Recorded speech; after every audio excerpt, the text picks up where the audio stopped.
న్యూజిలాండ్తో స్వదేశంలో test series ఓడిపోయిన అనుభవంతో ఆస్ట్రేలియా సిరీస్కు వెళ్తోంది టీమిండియా. బోర్డర్ గవాస్కర్ ట్రోఫీలో భాగంగా నవంబర్ 22 నుంచి 5 టెస్టులు ఆస్ట్రేలియాలో ఆడనుంది భారత్.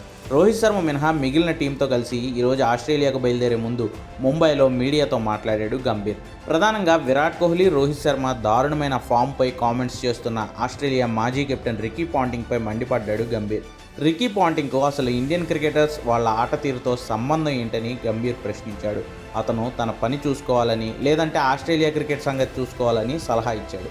అంతేగాని టీమిండియా వ్యవహారాల్లో తలదూర్చడం సరికాదంటూ స్ట్రాంగ్ కౌంటర్స్ ఇచ్చాడు గౌతమ్ గంభీర్.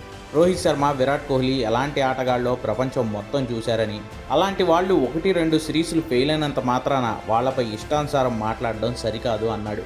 వచ్చే ఆస్ట్రేలియా సిరీస్ వాళ్లకు చాలా ఇంపార్టెంట్ అని ఫీల్ అవుతున్నారని, డ్రెస్సింగ్ రూమ్ మొత్తం ఆకలితో ఉందని, ఖచ్చితంగా 100% కసితో బోర్డర్ గవాస్కర్ ట్రోఫీ ఆడతారని తన ప్లేయర్లను వెనకేసుకొచ్చాడు గంభీర్.